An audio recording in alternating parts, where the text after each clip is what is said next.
이제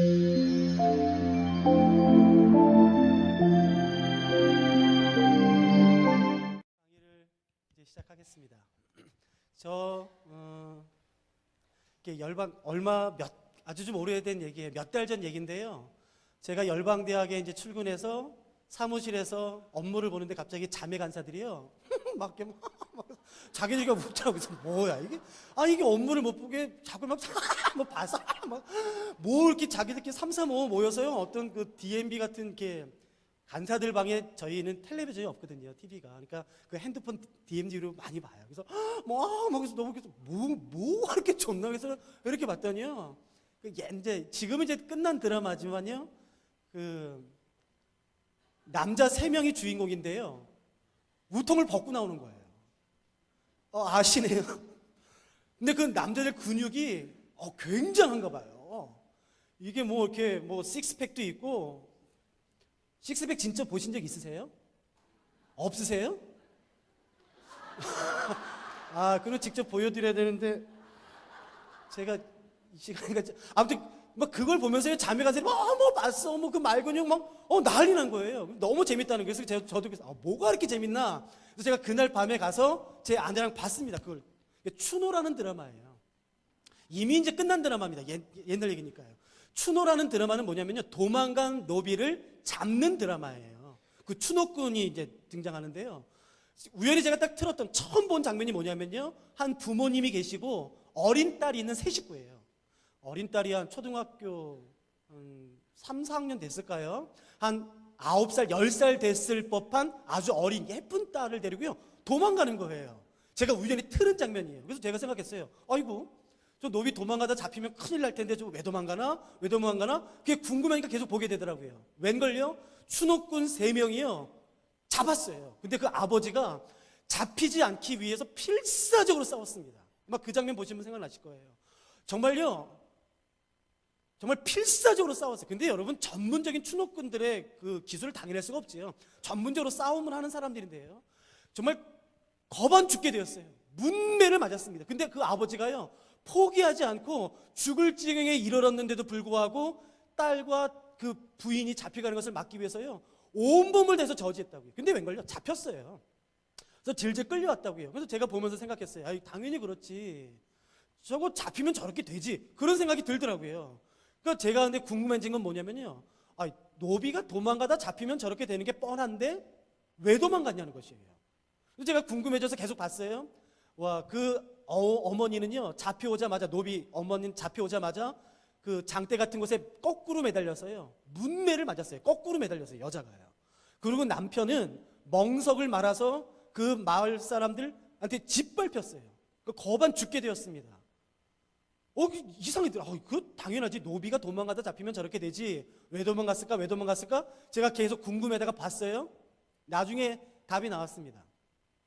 그 양반집 어른이 한 70살이 되셨는데요, 그 70살 된 어른 할아버지 첩으로 그 10살 된 자기 딸이 첩으로 들어가는 것이에요. 제가 갑자기 이걸 보니까 이해가 되더라고요. 여러분, 딸이 금지옥엽 키운 그 귀중한 딸이 그렇게 첩으로 들어가면 여러분 어떻게 하시겠어요? 아무리 노비라지만 저 같아도 도망가겠더라고요. 갑자기 그 장면을 보는데 갑자기 막 화가 나는 거예요. 아무리 그래도 그렇지, 아무리 양반이고 힘이 있다고 그렇지, 어떻게 저렇게 사람을 인격적으로 짓밟을 수 있나? 갑자기 막 제가 화가 나더라고요. 그러니까 여러분 잘 보십시오. 여기 양반이 있습니다. 여기 노비가 있어요. 양반과 노비 사이에 조약을 맺습니다. 이 조약을 맺는 순간 노비는 의무를 가지게 됩니다. 그리고 노비가 가지고 있는 모든 것들은 다 양반 소유가 되게 되는 것이에요. 재산이든 심지어 노비가 낳은 자녀들까지도요. 그 노비 문서라는 것이 있습니다. 그 조약들이라는 게 있어요. 이 조약에 사인하는 그 순간 이 노비는 모든 자신의 권리를 양반에게 다 주게 되어 있고 의무만 가지게 되어 있습니다. 너무 불합리해요. 그래서 제가 이 장면을 본 다음에요, 제가 이제 영국에서 5년 정도 살다 왔으니까요, 제가 영국 자료를 막 살펴봤어요. 영국엔 더 기가 막힌 게 있습니다. 영국에는요 성주가 있습니다. 다른 말로 하면 귀족이지요. 그리고 일반 백성이 있습니다. 성을 가지고 있는 사람을 성주라고 말합니다. 그리고 그냥 일반 백성이에요. 제가 성주와 일반 백성이 맺은 영국 조약을 제가 실제로 발견했거든요. 거기에 이렇게 적혀 있습니다. 백성이 성 안에서 살기 위해서는 조약을 맺어야 돼요. 근데 그 조약에 보면요, 성주가 이 백성에게 많은 것을 요구합니다. 그 요구하는 것 중간쯤에 무슨 내용이 있냐면요, 제가 깜짝 놀랐어요. 성주가 백성에게 이런 것을 요구합니다.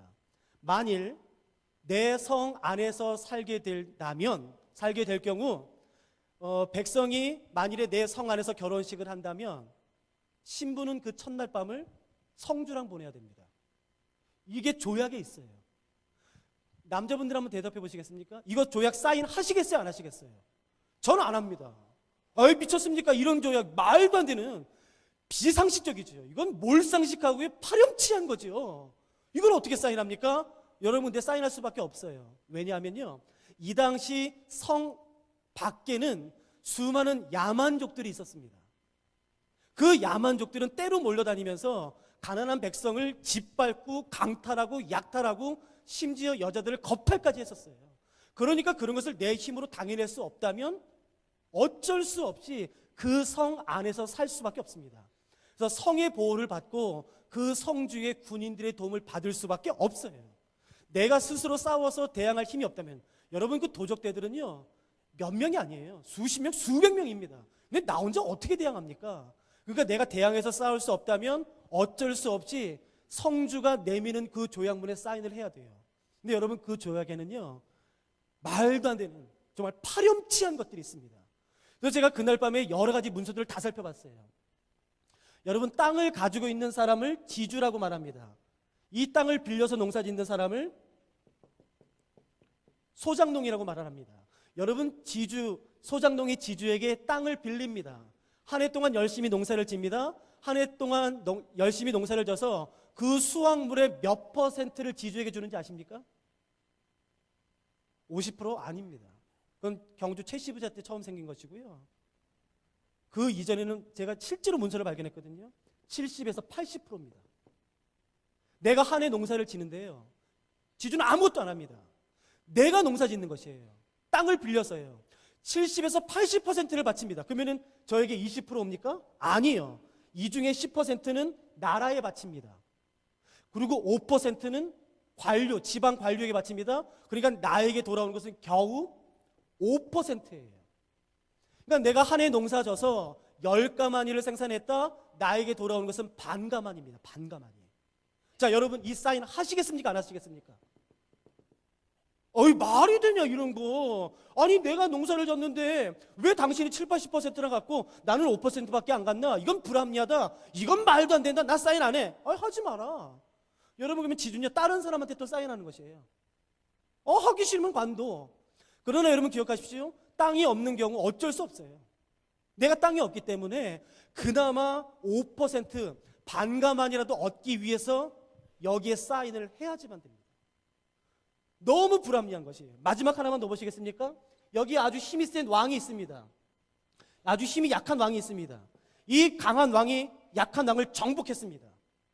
다 무너뜨렸어요. 도시들을 다 불태웠습니다. 그리고 이 약한 왕, 잡힌 왕 목에다 칼을 딱 댔습니다. 그래서 이렇게 말하는 것이에요. 내가 너 살려줄 테니까 너희 한 해 세금의 80%를 나한테 조공으로 바쳐라.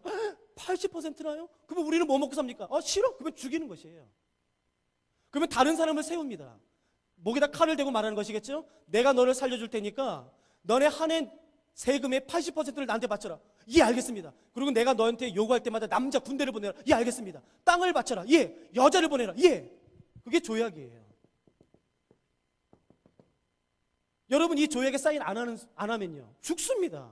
그러니까 약한 왕, 소장농, 힘없는 백성, 노비들은 이런 조약에 사인할 수밖에 없어요. 여러분, 이 조약을 좀 어려운 말로 뭐라고 그러냐면요, 종주권 조약이라고 말하는 것입니다. 수저로인티 카버넌트라는 좀 어려운 전문 용어지만 종주권 조약이에요. 그러니까 여러분 생각해 보십시오. 이런 종주권 조약은 평등하겠습니까? 불평등하겠습니까? 당연히 불평등하지요. 누구를 위한 조약이겠습니까? 강한 사람들 편이에요. 가진 사람들 편이에요. 그러면 약한 사람, 소장농, 일방 백성, 노비들은요, 어쩔 수 없는 것이에요. 너무 파렴치한 것이고 불합리하고 말도 안 되고 비상식적인 이야기라 할지라도 어쩔 수 없이 사인할 수밖에 없습니다. 살아남기 위해서는요. 그러니까 여러분 보십시오. 이 강한 왕, 지주, 성주, 양반이 약한 자들, 없는 자들에게 요구하고 있는 요구사항을 보면 그래도 이 강한 자들이 그래도 좀 인격적인지, 그래도 좀 괜찮은지, 아니면 정말 파렴치한 범인지 알 수 있어요. 여러분 한번 생각해 보십시오. 내가 성을 가지고 있는 성주 귀족입니다. 백성들이 내 성 안에서 살고 싶어 해요. 내 성 안에서 살기 위해서는 무조건 내가 어떤 것을 요구한든지 간에 다 사인을 하고 그걸 다 들어줄 수밖에 없습니다. 내 성 안에서 살기 위해서는요. 자, 여러분들이 성주라면 그 일반 백성들에게 무엇을 요구하시겠습니까? 이런 거 요구하시겠어요? 안 하시겠어요? 내 성 안에서 결혼식 할 경우 신부는 첫날 밤 나랑 보내야 돼. 이거 요구하시겠어요? 여러분, 그러니까 보십시오. 그 강한 자가 약한 자에게 요구하고 있는 요구 조항을 보면 이 강한 자, 가진 자, 힘센 자가 그래도 좀 인격적인지 비인격적인지 아니면 정말 파렴치한 사람인지 우리가 대충 알 수 있어요. 여러분 기억하십시오. 이 종주권 조약은 철저하게 가진 사람들 편이에요. 철저하게 있는 사람들, 강한 자 편이지 약한 자들, 없는 자 편을 들어주지 않습니다. 이 사람들은요, 살기 위해 어쩔 수 없이 사인해야 돼요. 어쩔 수 없이 사인해야 돼요. 무엇을 요구하든지 간에 상관없습니다. 사인할 수밖에 없어요. 여러분, 이것이 종주권 조약이고 이 종주권 조약은 말로만 이런 것이 있다는 것이 전해지다가 1955년 맨델홀이라는 한 학자에 의해서 이 종주권 조약의 실체가 발견됐습니다. 1955년에 맨델홀이라는 한 사람이 히타이트 그 철기 문화로 강한 민족 아시죠? 그 히타이트 민족이 맺은 종주권 조약 3개의 전문을 발견해내요. 그 전문을 발견해낸 다음에 그 종주권 조약은 일정한 형식이 있다라는 것을 1955년에 논문으로 발표합니다. 그때 고고학계도 깜짝 놀랐지만 고고학계보다 더 깜짝 놀란 곳이 한 곳 있습니다. 그곳이 어딘지 아시겠습니까? 바로 성경학자들이에요. 왜냐하면 1955년 이전까지 우리가 가지고 있는 이 구약 성경, 신약 성경이든 다 합쳐서 66권 가운데 이 한 권은 구조가 없다라고 생각했던 것이에요. 1955년 이전까지는 우리가 가지고 있는 성경 가운데 어떤 한 권은 이건 구조가 없다. 이건 논리도 없다. 왜 갑자기 이걸 말하다가 저걸 말하나, 저걸 말하다가 이걸 말하나, 왜 이렇게 왔다 갔다 거리나, 이건 구조가 없다, 짜집기 된 것이다 라고 모든 사람이 인정했었어요.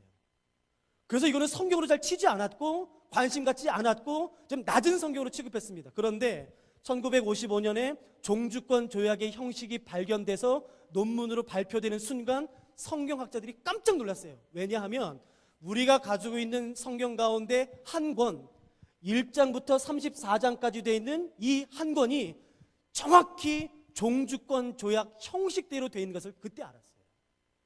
종주권 조약 형식은 이렇습니다. 전문, 역사적 서원, 일반 규정, 특별 규정, 축복, 저주, 후계자, 승계, 증인, 이런 형식이 있는데 우리가 가지고 있는 성경 가운데 한 권이 1장부터 34장이 정확히 이 형식대로 되어 있다는 것을 그때 깨닫기 시작했어요. 여러분, 그 성경이 무엇이냐면 바로 신명기입니다.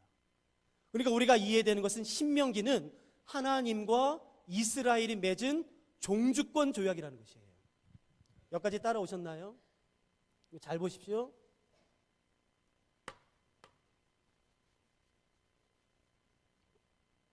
그러니까 신명기는 뭐냐면요, 여기 하나님이 계십니다. 여기 이스라엘이 있어요. 하나님은 가지신 자 편입니다. 강한 자 편이에요. 이스라엘은요, 약한 자 편입니다. 아무것도 없는 자 편이에요. 가난한 자 편이에요. 이때 이스라엘은요, 430년 동안 애굽에서 종노릇 하다가 그냥 허드렛 일 하다가 가치 없는 삶 살다가 출애굽시켰습니다. 하나님이 이스라엘 백성들을 출애굽시키고 아무것도 가지지 못한 이스라엘 백성, 힘도 없는 이스라엘 백성 목전에 대고서 이 종주권 조약을 들이미신 것이에요. 너희 사인해. 사인하기 싫어? 그럼 다시 애굽 들어가. 그러니까 하나님 폭군이에요. 좀 못됐어요. 그 아무것도 모르는 이스라엘, 막 출애굽한 이스라엘 백성, 가진 것도 없고 힘도 없는 이스라엘 백성에게 그냥 이 종주권 조약의 형식을 그냥 들이미셨어요. 너희 빨리 사인해. 그러니까 여러분 보세요. 이스라엘은 하나님이 무엇을 요구하시든지 간에 사인할 수밖에 없어요. 예. 순종할 수밖에 없어요. 여러분 그게 바로 무엇이냐면은 신명기입니다. 재밌는 사실은 이 신명기가 그 당시 히타이트의 종주권 조약 형식 그대로 되어 있을 뿐만 아니라 일반 세상에서도 종주권 조약을 맺을 때 쓰는 용어들이 있어요. 그 용어들을 하나님이 신명기에서 그대로 사용하십니다. 마치 이렇게 해요. 일반 종주권 조약에서 이렇게 말합니다. 내가 너희를 보호해주겠다. 강한 왕이 약한 왕에게 말하는 것이죠. 내가 너희를 적군으로부터 보호해주겠다. 만일에 적군이 너희 나라를 공격할 경우 내가 군대를 보내서 너희를 보호해주겠다. 너희가 가난할 경우 내가 쌀을 보내겠다. 뭐 물질을 보내겠다. 내가 군대를 보내겠다. 내가 너희를 보호해주겠다. 이런 식인데 하나님이 신명기에서 이스라엘 백성들에게 똑같이 말씀하세요. 혹시 신명기 읽어보신 분 기억하시겠습니까? 예, 하나님이 똑같이 말씀하세요. 더 들어가기 전에 이것만 잠깐 정리하고 들어가시죠. 그러니까 종주권 조약은요, 평등한가요? 불평등한가요? 불평등해요. 불공평해요. 하나님 편이에요. 강한 자 편이에요. 그러니까 하나님이 이스라엘에게 무엇을 요구하셔도 이스라엘은 순종할 수밖에 없는 불합리한 상황이에요. 불공평한 상황이에요. 그때 하나님이 들이미시고 빨리 사인해라. 그게 바로 신명기예요. 그때 하나님이 뭐라고 말씀하신지 제가 예를 들어 드릴게요. 이 종주권 조약, 지주, 성주, 강한 왕은 이렇게 말하죠. 내가 너희를 적군으로부터 보호해주겠다. 내가 땅을 빌려주겠다. 그러니까 한 해 수확의 80%를 나한테 바쳐라. 내가 너를 보호해주겠다. 내가 너를 살려주겠다. 그러니까 땅을 내놔라. 남자를 내놔라. 여자를 보내라. 그러니까 순종할 수밖에 없어요. 그 위험 있는 칼 앞에서는요. 여러분 생각해 보십시오. 하나님이 막 출애굽한 이스라엘 백성들 목전에 임하셔서 이렇게 말씀하시는 겁니다. 내가 너희를 적군으로부터 보호해주겠다. 모든 기근과 풍재와 악질과 모든 전염병으로부터 보호해주겠다. 그러니까 너희 일주일에 하루 쉬어. 그럼 여러분 뭐라고 말씀하시겠어요? 아니 어떻게 일주일에 하루를 나한테 쉬라고 말할 수 있어? 하나님 너무하신 거 아니에요?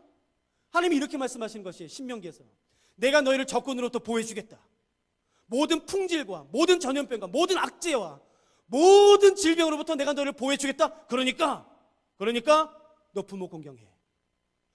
그럼 여러분 하나님한테 이렇게 말씀하시겠어요? 아니 어떻게 나한테 부모를 공경하라고 말할 수 있어? 너무 잔인하죠. 나한테 어떻게 부모를 공경하라고 말할 수 있어요?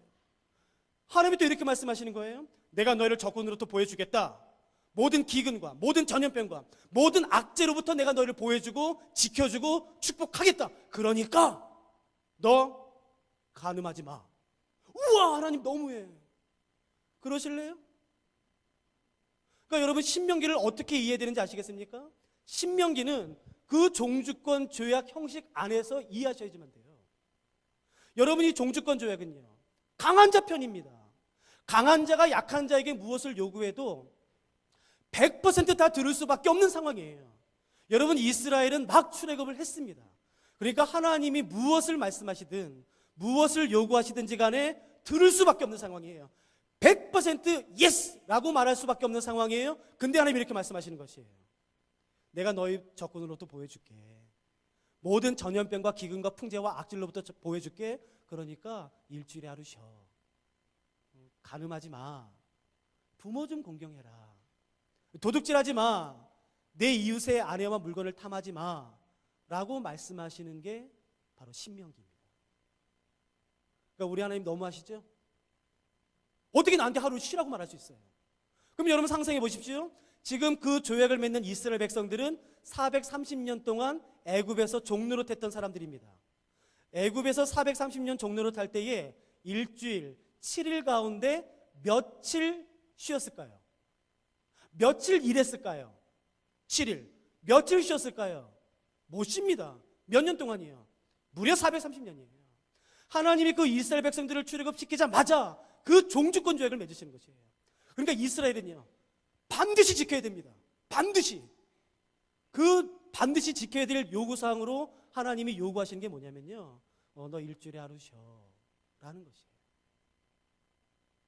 부모 공경해, 야야야 간음하지 마 라는 것이에요. 여러분, 제가 아까 단서를 깔았던 거 기억나시겠습니까? 강한 왕이 약한 왕에게 무엇을 요구하는지 그 요구 조항을 살펴보면은 그 강한 왕의 인격을 알 수 있다고 말씀드렸어요. 그래도 괜찮은지, 그래도 인격적인지, 아니면 파렴치한 범인지 대충 알 수 있다고 말씀을 드렸습니다. 자, 그럼 보십시오.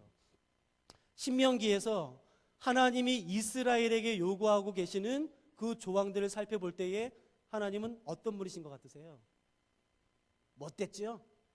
파렴치한가요? 아니요. 여러분, 신명기에서 하나님도 이렇게 말씀했어요. 저는 그 말씀 보고서요, 제 속으로 좀 많이 울었었어요. 신명기 23장에 하나님이 이렇게 말씀하세요. 이스라엘한테요. 찾지 마세요. 너희가 적군을 치러 나아갈 때예요. 그러니까 전쟁할 때입니다. 전쟁에서 이겼을 경우가 되겠죠. 전쟁에서 이겼을 경우 절대로 하면 안 되는 게 신명기 23장에 기록되어 있습니다. 하나님이요, 이 종주권적에서 너 반드시 지켜야 돼. 너 전쟁에서 이겼다고 절대로 이거 하면 안 돼. 자, 여러분 상상해 보세요. 여러분들이 하나님이시라면 그 이스라엘 백성들에게 전쟁에서 이겼을 경우 절대로 하면 안 되는 걸 말씀할 겁니다. 자, 어떤 거 요구하시겠습니까? 전쟁에서 이겼다고 절대로 하면 안 되는 거. 신명기 23장에 보면 뭐라고 말씀하시는지 아십니까? 성관계로 나와요. 저는요, 그 밤에 묵상하다가요, 남사시려서, 야, 이건 내가 어떻게 가르치나? 나같이 이렇게 창피한 사람, 이거 부끄러운 사람 어떻게 이거 설교하고 어떻게 가르치나? 왜 하나님이 이런 거 남사시러운 말씀해가지고 이렇게 말씀 가르치면 곤란하게 하시나? 전쟁에서 이겼다고 왜 성관계를 하지 마라? 뭐 그런 거 하고 있는데요, 제가 하나님 마음을 헤아리는데 5분도 걸리지 않았어요. 여러분 생각해 보십시오. 이 신명기가 기록되었을 당시 전쟁은 나라와 나라, 민족과 민족, 부족과 부족 사이에 치러지는 전쟁입니다. 여러분, 부족과 부족과 민족과 민족 사이의 전쟁에서 벌어질 경우, 전쟁에서 그 전쟁에서 지면요, 그 진 부족의 남자들은 어떻게 되는지 아십니까? 그 전쟁에서 패배한 부족의 남자들은 어떻게 될까요? 진멸당합니다. 씨를 말려버립니다. 여러분, 여자들은 어떻게 되는지 아세요? 죄송합니다만 부끄러운 일 당합니다. 그냥 이긴 나라 남자들의요, 성적인 욕구를 푸는 성적인 놀이개로 타락됩니다. 여러분, 근데 하나님 뭐라고 말씀하시는지 아세요? 이스라엘 백성들한테 이렇게 말씀하신 거예요. 내가 너희를 보호해줄게. 내가 너희 부자 되게 해줄게. 적군으로부터 보호해줄게. 모든 전염병과 풍질과 악재로부터 보호해줄게. 그러니까 너희 전쟁에서 이겼다고 그 짓 하지 마. 제발 좀 그 짓 하지 마라. 다른 민족이 그렇게 한다고 전쟁에서 이겼다고 여자들 뒷발치지 마. 여자가 남자들 성욕 푸는 대상이냐? 너네 제발 그 짓만 하지 마. 그 짓만 안 하면 내가 너희 축복해줄게, 보호해줄게 라고 말씀하시는 분이 우리 하나님이세요. 여러분, 또 레위기에서 뭐라고 말씀하는지 아십니까? 내가 너희 부자 되게 해줄게. 여러분, 이런 말씀 많이 쓰셨죠? 하나님이 이렇게 말씀하세요. 내가 너희 머리가 되게 해줄게, 그리고 꼴이 되지 않게 해줄게. 꾸어줄지언정 꾸임받지 않게 해줄게. 여러분, 이거 많이 들으셨잖아요. 예, 하나님이 그렇게 말씀하세요. 내가 너희가 머리가 될지언정 꼬리가 되지 않게 해주겠다. 꾸어줄지언정 꾸임받지 않게 해주겠다.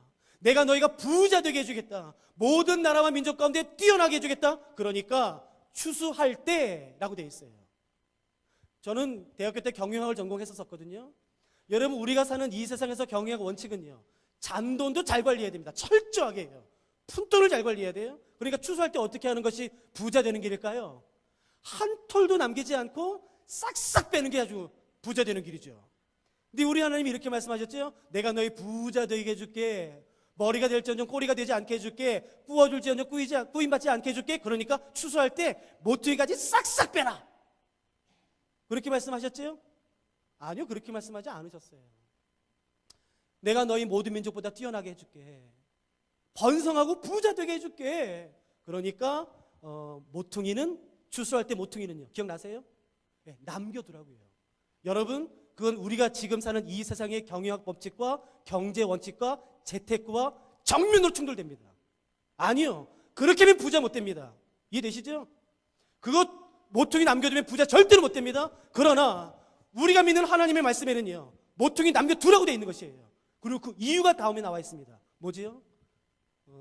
너희 땅에 고아 있지 않냐? 과부 있지 않냐? 나그네된 사람이 있지 않냐? 그 사람들 뭐 먹고 사냐? 그 사람들도 내 백성인데. 그러니까 야야, 추수할 때에 그 모퉁이 조금만 남겨둬라. 그러면 그냥 그거 좀 먹고 살게 해줄게. 그러면 내가 너희 부자 되게 해줄게. 여러분, 이렇게 말씀하시는 분이 하나님이세요. 그러나 감사한 것은요, 모퉁이의 길이는 하나님이 정하지 않으셨습니다. 우리 중에는 그런 거 정하시는 게 편하신 분 계세요. 2m든 뭐 1m든 1.5m든 딱 정해 주시지. 그렇게 말씀하지 않으셨어요. 그러니까 여러분, 모퉁이를 1m로 하셔도 되고요, 2m로 하셔도 되고 10cm를 하셔도 됩니다.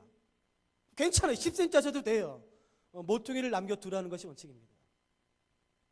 여러분, 그런 분이 바로 우리 하나님이세요. 내가 너희 보호해주고 축복해줄게, 간음하지 마. 여러분, 그럼 한번 생각해 보시겠습니까? 일주일에 하루를 쉬면은 누구에게 유익이 있을까요? 하나님일까요? 나일까요? 여러분, 우리가 일주일에 하루를 쉬면은, 일을 하지 않고 하루를 쉬면은 하나님의 영광이 이렇게 움츠려 있다가 확 필까요? 하나님의 영광이 회색 빛깔이었다가 우리가 일주일에 한 번 하루를 쉬어서 이렇게 예배를 드리면 하나님의 영광이 확 밝아질까요? 우리가 착각하면 안 됩니다. 여러분, 하나님은 스스로 충분하신 분이세요. 우리의 찬양 따위는 필요 없으신 분이십니다. 그분은 영어로운 분이시고 존귀한 분이시고 스스로 충분하신 분이십니다. 우리가 영광을 드린다고 그분의 영광이 커지지 않아요. 그분은 스스로 충분하시고 스스로 영광스러우신 분이십니다. 그럼에도 불구하고 우리에게 하루를 쉬라고 말씀하시는 이유는요, 하나님을 위한 것이겠습니까? 우리를 위한 것이겠습니까? 그럼 이것도 대답해 보세요. 간음하지 않으면 하나님이 유익이겠습니까? 우리가 유익이겠습니까? 저는 올해가 결혼 10년 차지만요, 제가 여전히 제 안에 사랑해요. 정말이에요. 제 안에 정말 사랑해요. 제 중심으로 해요. 제가 오늘도 아침에 계속 사랑해 사랑해 문자 한 10번 보내고 왔어요. 전 정말 사랑해요. 근데 제가 생각해 봤어요. 제가 만일에 간음하면요, 말투 신경은 좋아지겠죠. 근데 제 아내는 어떨 것 같으세요? 제 아내는, 저는 확신해요, 제 아내도 저를 여전히 사랑하고 있다고 제가 믿습니다. 나를 여전히 믿어주고 사랑하는 내 아내, 내가 간음하면요, 나는 잠깐 좋을 수는 있겠지요. 제 아내는요, 심장이 찢어질걸요? 정말 찢어질걸요? 내가 왜 그래요? 내가 내 사랑하는 아내의 심장을 왜 그렇게 내가 터뜨려요? 내가 왜 그 분노 가운데 터뜨리게 해요? 왜 그렇게 섭섭하게 해요? 왜 내가 그렇게 해요? 난 그렇게 안 할 거예요. 그러니까 생각해 보세요. 내가 간음하지 않으면 하나님이 영광 받으시겠습니까? 나에게 유익이 있겠습니까? 나에게 유익이 있는 것이에요. 거짓말하지 않으면요, 내 이웃의 아내와 물건을 탐하지 않으면요, 도적질하지 않으면요, 하나님이 유익이겠습니까? 우리가 유익이겠습니까? 우리가 유익이에요. 그러니까 여러분 한번 살펴보십시오. 신명기 10장입니다.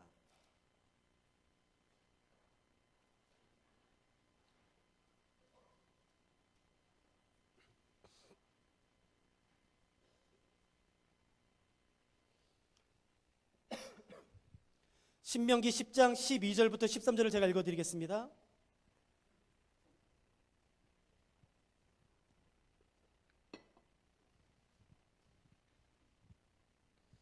신명기 12장 10장 12절 13절을 여러분 잘 보십시오. 신명기 10장 12절 13절입니다. 제가 읽겠습니다. 이스라엘아, 내 하나님 여호와께서 내게 요구하시는 것이 무엇이냐? 곧 내 하나님 여호와를 경외하여 그의 모든 도를 행하고 그를 사랑하며 마음을 다하고 뜻을 다하여 내 하나님 여호와를 섬기고. 여러분 그 다음 말씀 잘 보십시오. 내가 오늘 내 행복을 위하여 내게 명하는 여호와의 명령과 규례를 지킬 것이 아니냐. 그렇다면 하나님께서 우리 가운데 주신 이 명령, 규례, 율법은 하나님을 위한 것일까요? 우리를 위한 것일까요? 당연히 우리를 위한 것이죠. 여러분, 그런데 우리가 어떤 오해가 있는지 아세요? 목사님이 여러분 우리가 말씀대로 사십시다. 에이, 또 말씀대로 살래. 알았어. 말씀대로 살아 드릴게요. 알았어. 말씀 살아 드릴 테니까 그만 좀 말씀하세요. 그러니까 우리가 무슨 선심 쓰는 것 같아요. 여러분, 아닙니다. 말씀대로 살면 누가 유익입니까? 하나님입니까? 우리입니까? 우리예요. 성경이 명확히 밝힙니다. 오늘 너의 행복을 위하여 명하는 명령이에요. 행복을 위하여 명하는 규례입니다. 여러분, 율법은요, 하나님을 위한 게 아니라 바로 우리를 위한 거죠. 거짓말하지 않고, 도적질하지 않고, 살인하지 않고, 내 이웃의 아내와 물건을 탐하지 않고, 간음하지 않고, 일주일 하루를 지키고, 여러분, 그렇게 하나님 말씀대로 살면 누구에게 유익이 있는가? 누가 행복한가? 바로 우리입니다. 그러면 생각해 보시죠. 우리 안에 오는 불행의 원인은 무엇입니까? 우리가 왜 이렇게 불행합니까? 하나님 말씀이 있음에도 불구하고 명확하지요. 우리가 이런 말을 해요. 하나님 말씀은 너무 지키기 힘듭니다. 하나님 말씀은 지키기가 너무 힘듭니다. 제가 여러분 오늘 저랑 같이 한번 다 까놓고 한번 얘기해 보세요. 아니, 간음하지 않는 게 그렇게 어려우세요? 누가 여러분 목에다 칼을 대고 간음해. 너 간음 안 하면 죽여. 그렇게 하신 분 있으세요? 물론 그럴 수 있지요. 만에 하나, 1억 분에 하나 그럴 수 있지요. 우리 중에 그런 분은 아무도 없어요. 여러분, 그러면서 우리는 이렇게 말해요. 하나님 말씀대로 살기 너무 힘들어. 하나님 말씀을 지키기가 너무 어려워. 여러분, 누가 여러분 목에다 칼을 대고서 너 빨리 죽여, 저 사람 죽여, 그렇게 말하는 사람이 있나요? 없어요. 그럼에도 불구하고 우리는 이렇게 말해요. 하나님, 당신의 율법은 지키기가 너무 힘이 듭니다. 너무 어렵습니다. 아니요. 여러분, 그 이유가 뭔지 아십니까? 신명기에 나와 있습니다. 신명기 30장 한 번만 더 보시겠습니까? 신명기 30장입니다. 30장 11절부터 제가 읽겠습니다.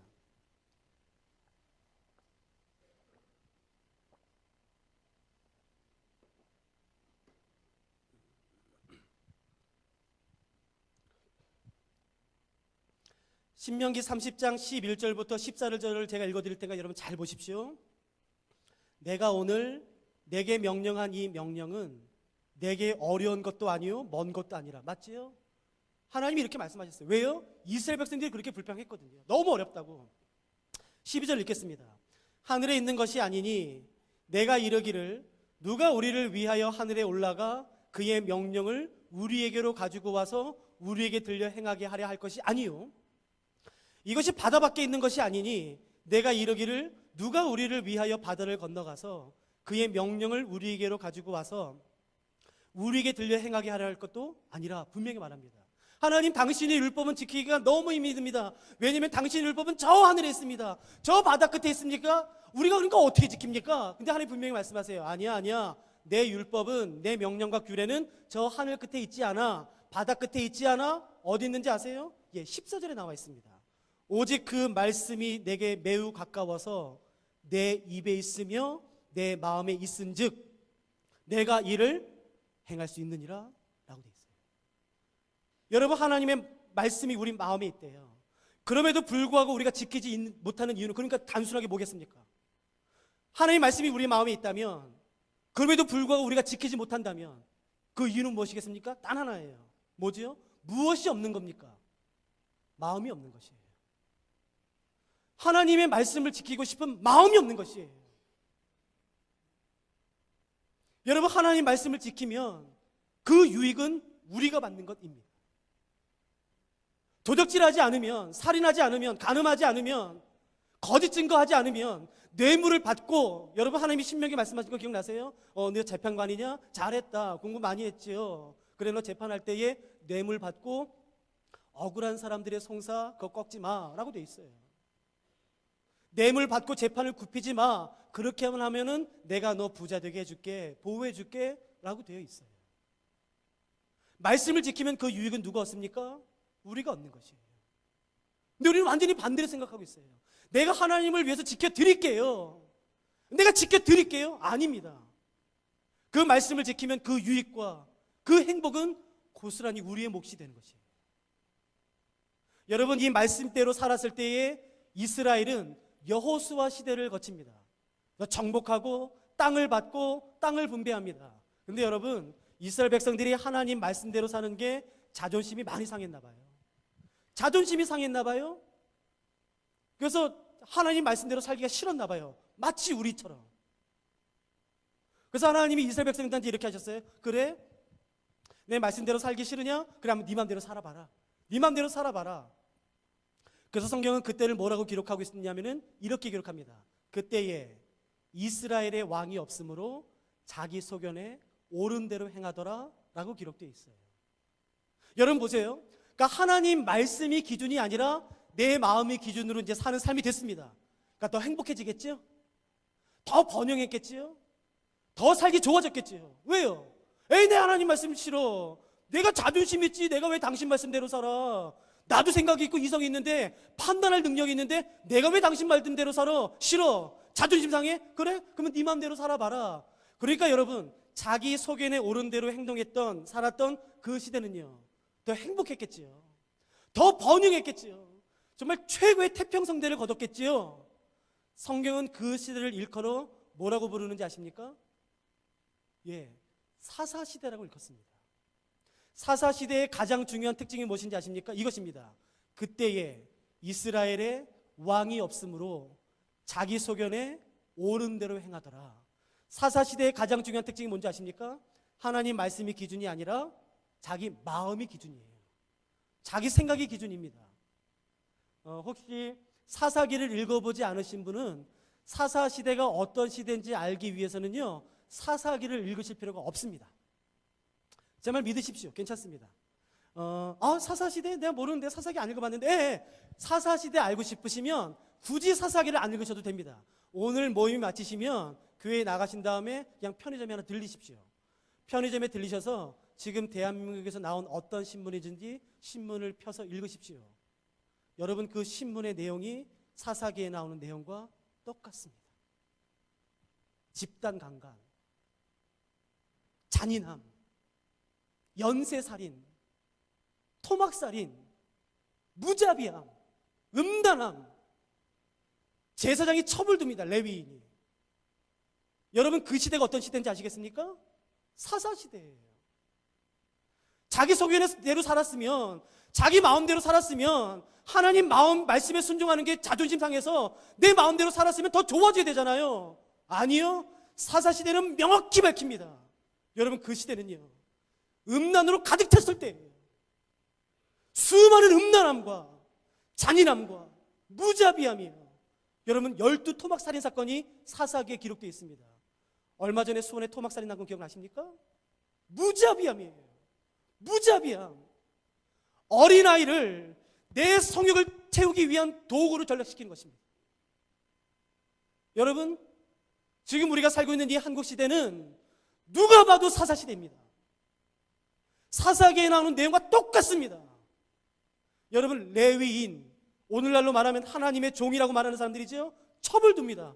공공연하게. 마치 이런 것이에요. 어느 교회에 갔는데 이렇게 소개하는 거죠. 오늘 3부 예배 기도는 담임 목사님의 세 번째 첩이신 우리 김 집사님께서 기도해 주시겠습니다.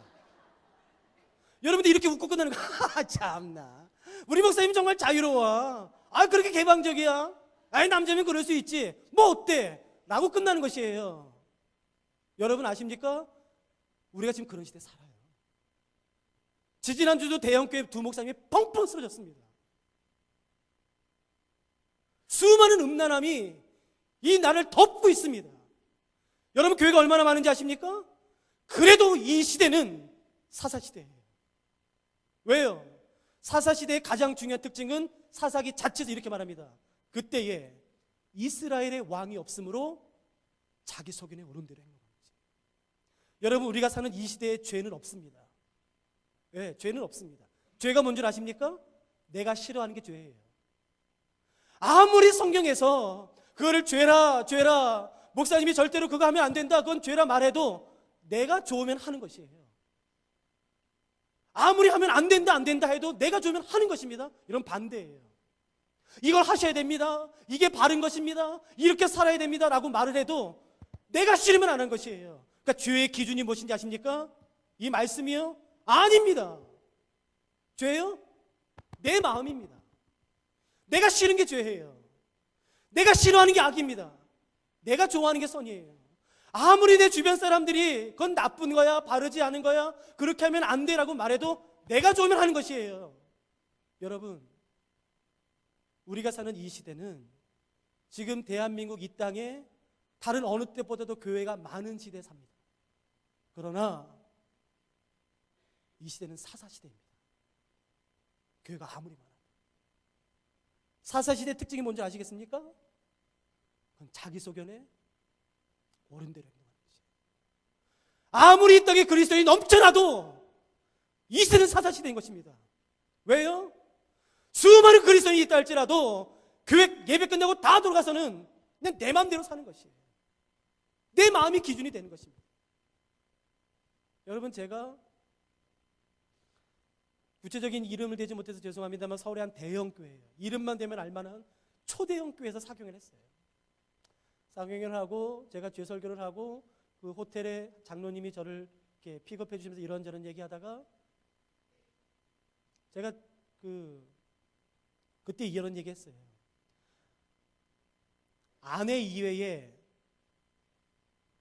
다른 여자를 애인으로 두는 것은 죄입니다.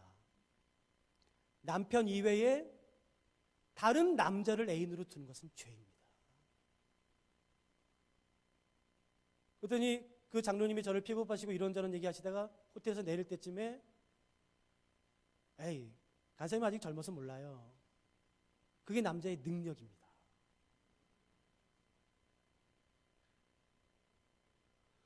여러분, 지금 우리가 그런 시대에 살아요. 죄송합니다. 여러분도 그러시겠습니까? 아니요. 그럼 저 다음부터 부르지 마십시오. 저는 오늘 분명히 말하고 싶습니다. 아내 이외에 다른 여인을 갖는 건 죄송합니다만 죄입니다. 남편 이외에 다른 남자를 갖는 것은 죄송합니다만 죄입니다. 끊으셔야 됩니다. 힘드셔도 끊으셔야지만 됩니다. 내가 아무리 좋아도 안 되는 건 안 되는 것이에요. 죄는 죄인 것입니다. 문화가 아닌 것이에요. 능력이 아닌 것입니다. 죄인 것이에요. 누가 오늘 그걸 고백하시겠습니까? 하나님, 나에게 죄를 이길 수 있는 능력을 좀 주십시오. 여러분, 수많은 이 대한민국의 언론들이 지금 교회를 향해서 비판합니다. 교회가 더 썩었어. 교회가 더 돈을 밝혀. 교회가 더 음란해. 교회가 더 그래. 하고 정말 자존심 상해요. 근데 여러분, 저는 이때에 우리 교회가 해야 되는 말은, 세상에 대해서 하는 말은, 해야만 하는 말은 한마디로 저는 확신합니다. 한마디예요. 이 말 이외에는 하면 안 된다고 생각해요. 그건 이것입니다. 죄송합니다. 우리가 잘못한 것이에요. 우리가 잘못했죠. 여러분, 이 땅에 그리스도인이 넘쳐납니다. 그런데 왜 사사시대가 왔습니까? 왜 여전히 영적 거장들이 뻥뻥 쓰러집니까? 제가 쓰러질 때마다 제 아내와 그 기사 읽을 때마다 항상 이런 얘기 했어요. 여보, 다음엔 나다. 난 그분들 발꿈치도 못 간다. 그분들의 성경에 대한 지식과 해박한 지식과 그 지식, 일반 세상 지식과 영성과 영적인 경험들, 그런 능력들은 나랑 비교할 수도 없다. 난 그분들 발꿈치도 못 간다. 근데 그분들이 뻥뻥 쓰러졌다. 여보, 그 다음 나다. 그 다음 나. 제가 항상 그 말이에요. 전 자신 없어요. 저기서 매일 무릎 꿇어요. 그래서 내가 죄가 나를 지배하지 않도록, 죄가 나를 주장하지 않도록 나를 좀 도와주십시오. 전 자신 없습니다. 전 믿지 마십시오. 전 일편에서 그 기도만 할 거니까요. 여러분, 사사시대 특징 아시겠습니까? 여러분, 근데 재밌는 사실은요, 이 세상의 사회학자들도요, 지금 이 시대를 이렇게 진단하던데요. 한 단어로 포스트 모더니즘이라고 말하던데요. 여러분, 포스트 모더니즘의 뜻을 아십니까? 절대 진리가 없는 때라는 것이에요. 맞아요. 이게 잘 진단했다 제가 생각합니다. 사회학적 용어로는 포스트 모더니즘, 절대 진리가 없는 것이에요. 절대적인 기준이 없는 것입니다. 성경으로 말하면요, 이건 사사시대예요. 사사시대예요. 누가 말해도 이건 사사시대입니다. 여러분, 누가 지금 이 사사시대를 끊고 싶으십니까? 울산 태화교회에 주어진 사명이 무엇입니까? 자기 마음을 기준 삼아 살았을 때 절대로 그 삶을 진실해 줄 수 없어요. 제가 암기하고 있는 성경 한 구절이 있습니다. 예레미야 17장 9절에 이런 말씀이 있어요. 이 세상에 있는 모든 만물보다 심히 거짓되고 부패된 게 있대요. 여러분, 생각해 보십시오. 예레미야 17장 9절에서 이렇게 말합니다. 이 세상에 있는 수많은 모든 만물 가운데 가장 거짓된 게 있다. 가장 거짓된 거. 그리고 가장 부패되고 냄새나서 썩은 게 있다. 우유 썩은 냄새보다 더, 분뇨보다도 더 썩은 게 있답니다. 여러분, 그 예레미야 17장 9절에 보면 그게 뭔지 아십니까? 예레미야 17장 9절입니다. 이렇게 되어 있어요. 세상의 모든 만물보다 심히 거짓되고 부패된 것이 있는데 이것이 바로 사람의 마음이다 라고 되어 있어요. 예, 성경은 명확히 밝힙니다. 이 세상에서 가장 부패된 것, 가장 냄새나는 것이 바로 사람의 마음이다라고 말하고 있어요. 여러분 생각해 보십시오. 그 부패되고 썩은 마음을 기준 삼아 살았는데 그 삶이 어떻게 진실될 수 있겠습니까? 여러분, 지금 2시 39분입니다. 2시 40분입니다. 오늘 하루도 많이 갔어요. 오늘 아침에 일어나서 지금까지 마음이 얼마나 요동치셨습니까? 지금까지 아침에 일어나서 지금까지 마음이 한결같은 분 계세요? 죄송합니다. 그러면 정신병원 가셔야 돼요. 우울증, 조증이 아니라 사람의 마음은 좋았다가 나빴다가 그게 정상이에요. 지금 오늘 12시간 살았는데도 불구하고 수없이 요동쳤던 이 마음을, 그 마음을 기준 삼아 살았는데 어떻게 그 삶이 한결같을 수 있겠습니까? 말이 안 되죠. 기준 자체가 부패되어 있는데, 기준 자체가 썩어 있는데, 냄새 나는데 그 삶이 어떻게 진실될 수 있겠습니까? 그 기준 자체가 하루에도 수십 번 요동을 치는데 어떻게 그 기준 삼아 산 삶이 한결같을 수 있겠습니까? 그러니까 방법은 하나예요. 내가 정말 한결같은 삶을 살고 싶다면, 내가 정말 진실된 삶을 살고 싶다면 그건 내 마음을 의지해서는 안 되는 것입니다. 베드로전서 1장 24절과 25절에 풀은 마르고 꽃은 시들지만 이 세상에 변하지 않는 것이 하나 있다고 말합니다. 그게 무엇인지 기억하시겠습니까? 예, 말씀. 하나님의 말씀. 그 하나님의 말씀을 내 삶의 기준 삼아 살고 싶은 것이에요. 내가 아무리 원한다 할지라도, 내 말투신경이 아무리 자극되고 나를 흥분시키고 내가 너무너무 좋아하는 것이라 할지라도 안 해! 라고 말하고 싶은 것이에요. 너 안 해! 주변에서 말하겠지요. 야야 이거 해. 너 좋아했잖아. 너 이거 할 수 있는 돈도 있잖아. 야야 이거 해. 너 이거 좋아했잖아. 그때 우리가 이렇게 말하고 싶은 것이에요. 그래, 내가 이거 좋아했었지. 내가 이거 미치게 좋아했었지. 이제 안 해! 라고 말하고 싶은 것이에요. 사람들이 묻겠지요. 왜 안 해? 너 이거 좋아하잖아. 그래, 내가 지금도 좋아해. 근데 안 해. 내가 믿는 하나님의 말씀에 그거 죄래. 그거 아니래. 나 그러니까 안 해. 그러면 만나서 밤새도록 이야기하면 너무너무 좋겠다 싶습니다. 세상에서 교회를 향해 더 음란해, 더 타락했어, 더 돈 밝혀, 그런 말은 너무 부끄러워요. 그런데 욕먹는 건 안 부끄럽습니다. 정말 욕먹는 건 안 부끄럽습니다. 이런 욕 들으면 정말 좋겠습니다. 아이, 교회는 바보야. 교회 저것들은 지네들 뭐 대학 교수도 있고 의사도 있고 뭐 똑똑하고 그렇게 공부 잘한다고 말하면서 저건 바보들이야. 저거 분명히 저때 돈 저렇게 쓸 거야. 그거 선교에 쓸 거야. 저거 용서해 줄 거야. 저거 자기들 말씀대로 살 거야. 저는 바보들. 그런 욕 들으면 좋겠다 싶습니다. 의를 위해서 핍박을 받고 싶어요. 그런 분 안 계십니까? 여러분이 지금까지 사시면서 가장 자랑스러울 때가 언제이십니까? 내 삶의 의를 위해서 핍박을 받은 적이 언제 있습니까? 내가 그리스도인으로 하나님에서 말하는 말씀과 정반대의 세계관에서 내가 살고 있는데 어떻게 내가 잘 될 수 있습니까? 핍박을 받는 게 당연하지. 박해를 받는 게 당연하지요. 여러분, 의를 위해 핍박을 받는 사람이 복이 있다고 성경이 말씀하셨어요. 우리 중에 이 의에 줄이고 목마르신 분이 안 계십니까? 내가 어떤 상황에서든지 간에 하나님의 나라와 하나님의 의를 먼저 구하고 싶은 분 안 계십니까? 죄송합니다. 시작부터 너무 심각한 얘기해서. 아니요, 저는 이 얘기를 시작하고 싶었어요.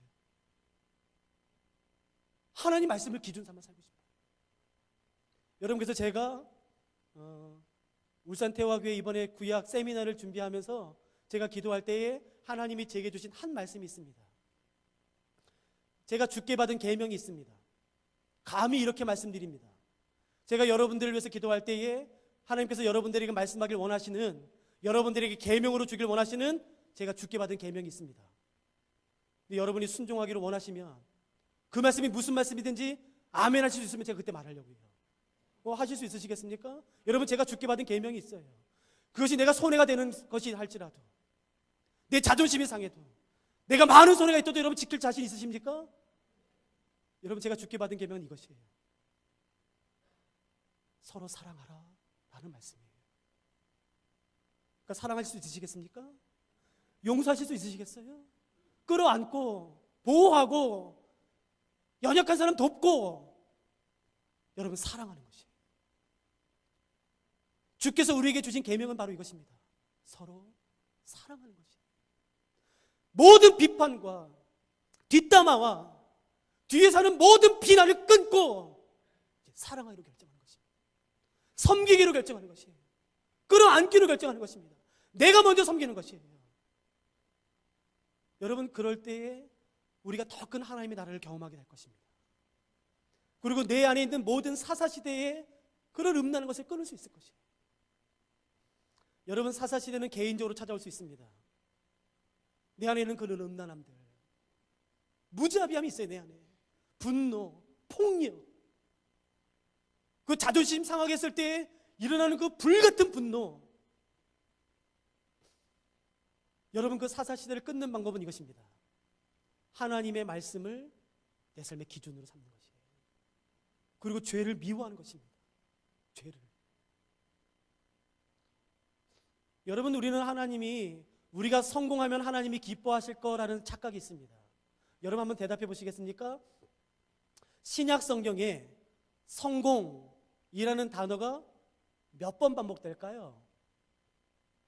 10번 이상 나올까요? 안 나올까요? 성공. 20번 이상 나올까요? 안 나올까요? 모르시겠죠? 신약 성경이, 저 믿으셔도 됩니다. 제가 몇 번 검색해 봤으니까요. 우리가 가지고 있는 신약 성경에는요, 성공이라는 단어가 단 한 번도 안 나옵니다. 하나님은 우리를 성공하도록 부르지 않으셨어요. 그러니까 착각하지 마십시오. 내가 성공하면 기뻐하겠지? 아니요. 그러지 않아도 기뻐하세요. 하나님은 우리를 성공하도록 부르지는 않으셨습니다. 그러나 레위기에 계속해서 반복되는 말씀이 있습니다. 그건 이것입니다. 내가 거룩하니 너희도 거룩하라는 말. 내가 거룩하니 너희도 거룩해라. 그건 죄를 미워하는 것입니다. 아무리 내가 원해도, 아무리 내가 좋아하는 것이라 할지라도 성경에서 그것을 죄다라고 말하면 아멘, 아멘. 하나님, 내가 이것을 죄로 인정합니다. 그러나 내가 너무 좋아합니다, 이것을. 그러니까 하나님, 이것을 끊을 수 있는 힘을 주십시오. 도와주십시오. 내가 정말 하나님 말씀대로 살고 싶습니다. 여러분, 그렇게 몸부림치는 것이에요.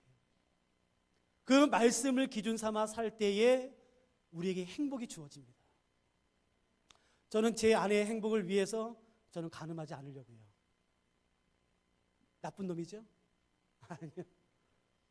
저는 제 아내도 저를 위해서 지켜줄 거라 제가 생각해요. 말씀대로 살면 우리에게 행복이 임합니다. 그리고 정말 자세히 생각해 보면 말씀 지키는 거 어렵지 않아요. 이거 어렵지 않아요. 뭐 이렇게 어렵지 않아요. 아주 쉽습니다. 여러분, 그래서 이 말씀으로 이제 시작하고 싶습니다. 여러분, 수요일까지 긴 시간일 수 있습니다. 근데 여러분, 말씀을 나누기에는 짧은 시간이에요. 여러분, 우리가 이 기간 동안 한 가지라도 내 죄를 끊지 않으시겠습니까? 이 죄, 남한테 말하지 않으셔도 돼요. 나와서 기도하시면 안 되시겠습니까? 하나님, 내 이 기간 동안에 이 죄 끊을 수 있도록 도와주십시오. 내 이 죄, 이 연약함 내가 극복하고 이기고 주의 말씀을 내가 기준 삼아 살 수 있도록 하나님 도와주십시오. 내가 몸부림칩니다. 요즘 그렇게 나간다면 하나님이 얼마나 기뻐하실까, 좀 그런 생각합니다. 여러분, 저희가 지금 잠깐 쉬었다가 하시면 어떨까요? 저희가 10분만 쉬고요. 그 다음에 1시간 또 하고서 오늘 마치도록 하겠습니다.